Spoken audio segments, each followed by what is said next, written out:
उस समय से खबरें मीडिया में चल रही हैं कि सरकार 2027 से भारत में डीजल इंजन कार्स को बंद कर सकती है। जी हाँ, इस खबर के बाद बहुत से लोग जो गाड़ी लेना चाहते थे या फिर ऑलरेडी एक डीजल कार ले चुके हैं, वो काफी परेशान नजर आ रहे हैं। लेकिन आखिर इन कार्स को बैन करने के पीछे सरकार की मंशा क्या है और इस बैन की वजह से कस्टमर्स और कार मैन्युफैक्चरर्स को क्या क्या परेशानियां झेलनी पड़ सकती है, आज इन्हीं सब सवालों के जवाब जानने की कोशिश करेंगे इस वीडियो में। तो अंत तक बने रहिए हमारे साथ। लेकिन वीडियो शुरू होने से पहले अगर आप चैनल पर नए हैं या आपने अभी तक चैनल को सब्सक्राइब नहीं किया है तो चैनल को सब्सक्राइब करना और बेल आइकन दबाना बिल्कुल ना भूलें। दोस्तों, तो सबसे पहले इस खबर की ही बात कर लेते हैं कि आखिर इस खबर का सोर्स क्या है, पर आखिर ये बैन लगाया ही क्यों जा रहा है। दरअसल 31 दिसंबर 2021 को ministry of petroleum and natural gas ने एनर्जी ट्रांजिशन एडवाइजरी कमेटी गठित की थी और उन्हें ये काम दिया था कि वो देश में क्लीन और ग्रीन फ्यूल प्रमोट करने के लिए अपने रिकमेंडेशंस थे। उन्हें 3 मेजर ऑब्जेक्टिव्स अचीव करने के लिए कहा गया था, जिसमें पहला था देश को 2070 तक नेट जीरो एमिशन तक लेकर आना, दूसरा था 6 महीने के अंदर अंदर एक energy transition map road map तैयार करना, और तीसरा था देश को फॉसिल फ्यूल से पूरी तरह ग्रीन एनर्जी पर शिफ्ट करने का प्लान बनाना। इस कमेटी ने 9 मई 2023 को अपनी रिपोर्ट सरकार को सौंपी थी, जिसे इन्होंने द ग्रीन शिफ्ट रिपोर्ट नाम दिया था। इस रिपोर्ट में कमेटी ने 3 बड़े स्टेप्स रिकमेंड किए थे। इसमें से पहला था 2035 तक भारत के सभी 2 व्हीलर्स और 3 व्हीलर से इंटरनल कंबशन इंजन को ही बैन कर दें, यानी इन्हें फिर पूरी तरह से इलेक्ट्रिक एनर्जी से ही चला जाएगा और दूसरा कोई भी फ्यूल इनके इंजन में यूज नहीं होगा। इनका दूसरा सजेशन था कि 2030 तक सभी पब्लिक ट्रांसपोर्ट बसेस को फुली इलेक्ट्रिक कर दिया जाए और देश भर में नई मेट्रोज बनाई जाएं। अब ये दोनों सजेशंस तो ठीक थे, लेकिन आखिरी सजेशन से लोगों को बहुत दिक्कत हो रही है और वो है 2027 तक सभी तरह की डीजल इंजन को पूरी तरह से बैन कर देना।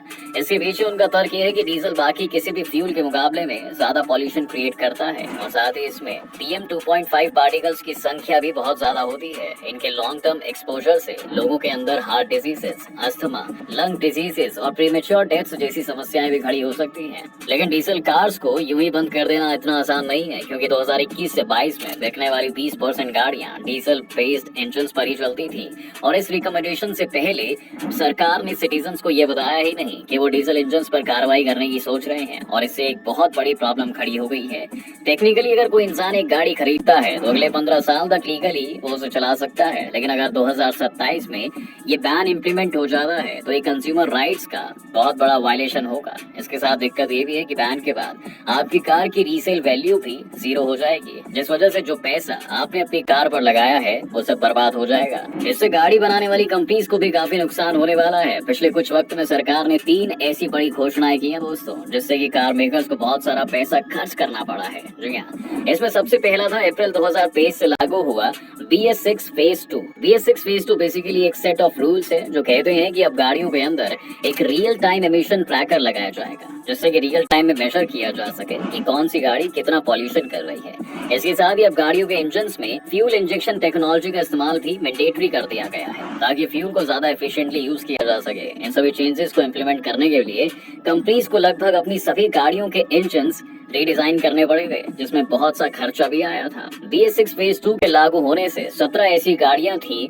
जिन्हें कंपनीज ने हमेशा के लिए बनाना ही बंद कर दिया, क्योंकि वो इन पर और पैसा खर्च नहीं करना चाह रहे थे। BS6 फेज 2 में सबसे ज्यादा नुकसान डीजल कार्स को हुआ था। BS6 के कंप्लायंट बनाने के लिए पेट्रोल इंजन के मुकाबले ज्यादा खर्चा होता है, जिससे डीजल कार्स भी महंगी हो गई थी। इसके बाद सरकार ने अब ये भी ऐलान कर दिया है कि कुछ ही वक्त में भारत में जो पेट्रोल मिलने वाला है उसमें E20 फ्लेक्स फ्यूल इस्तेमाल होगा, यानी कि वो फ्यूल जिसमें 80% पेट्रोल हो लेकिन 20% इथेनॉल हो। इस समय ऑलरेडी भारत में जो फ्यूल मिलता है वो E10 फ्लेक्स फ्यूल है, लेकिन अब E20 फ्लेक्स फ्यूल के लिए भी कार मैन्युफैक्चरर्स को अपने इंजन रीडिजाइन करने पड़े थे। अभी तीसरा सबसे बड़ा फैसला आया है कि जिसमें कहा जा रहा है कि अब डीजल कार्स को ही बैन कर दिया जाएगा। पिछले कुछ वक्त से कार कंपनीज ने इन इंजन को बनाने के लिए R&D में काफी पैसा खर्च किया है दोस्तों, नए सिरे से असेंबली लाइंस बनाई है और पैंडेमिक में भी उन्हें काफी लॉस हो गया था। अब इन सब के बाद अगर ये डीजल कार्स अचानक से बैन हो जाएंगी तो इसका असर आपको अपनी जेब पर भी देखने को मिलेगा, क्योंकि कार कंपनीज अपने लॉसेस अपने कस्टमर से ही रिकवर करेंगी।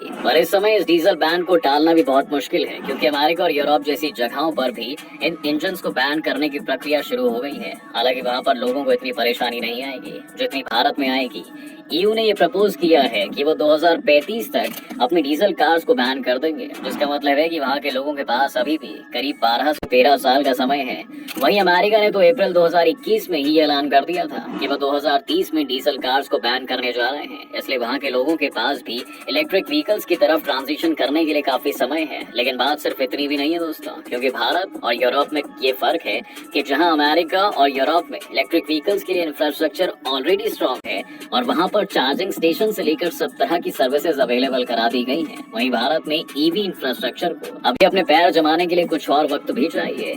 अब सवाल आता है कि अगर अभी ये बैन इम्प्लीमेंट नहीं हुआ तो क्या आपको अभी भी डीजल कार्स खरीदनी चाहिए? तो जवाब है नहीं, क्योंकि बात तो पक्की है दोस्तों कि आज नहीं तो कल सरकार को मजबूरन डीजल कार्स को बैन करना ही पड़ेगा, चाहे वो रिपोर्ट की बात मानकर उसे 2027 तक बैन करें या फिर 2030 में।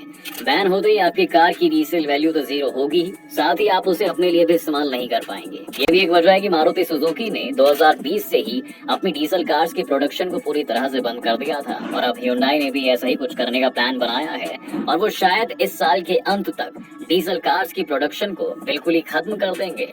इस समय वैसे अगर सरकार को डीजल इंजन को देश में बंद करवाना है तो उसे बैन करने की बजाय वो दूसरे तरीके भी अपना सकते हैं। सरकार चाहे तो आगे 15 साल के बाद की डेट दे सकती है इसे बैन करने के लिए, और इस बीच डीजल कार्स पर टैक्स को बढ़ाकर दोगुना भी कर सकती है, जिससे इन गाड़ियों की कीमत बहुत बढ़ जाएगी, जिससे जनता में इनकी डिमांड घट जाएगी और अगर डिमांड घटेगी तो कंपनीज भी इनकी प्रोडक्शन को कम कर देंगी या फिर शायद पूरी तरह बंद कर दें। डीजल इंजन कार्स पर जो सरकार एक्स्ट्रा टैक्स लगाएगी उस पैसे का इस्तेमाल इलेक्ट्रिक कार लेने वाले लोगों को सब्सिडी देने के लिए भी किया जा सकता है, या फिर उससे देश में सोलर पार्क्स बनाए जा सकते हैं, जिससे उनका ग्रीन और क्लीन एनर्जी को प्रमोट करने का प्लान भी अफेक्ट नहीं होगा और जनता को भी असुविधा नहीं होगी। तो दोस्तों ये मुमकिन है कि आने वाले समय में सरकार इस तरह का कोई फैसला ही ले, क्योंकि सीधे तौर पर इसे बैन करने से ना ही कार मेकर्स खुश होंगे और ना ही वो कस्टमर्स जिन्होंने हाल ही में डीजल कार्स खरीदी होंगी। और वैसे आपको क्या लगता है कि सरकार को इस बैन को कैसे इम्प्लीमेंट करना चाहिए और क्या आप इस बैन से खुश हैं? अपनी राय हमें कमेंट सेक्शन में जरूर बताएं। उम्मीद है कि आपको आज के इस वीडियो में काफी कुछ नया मिला होगा। अगर आपको ये वीडियो पसंद आया है तो वीडियो को लाइक करें और अगर आप इस चैनल पर नए हैं तो जाने से पहले चैनल को सब्सक्राइब करना भी ना भूलें।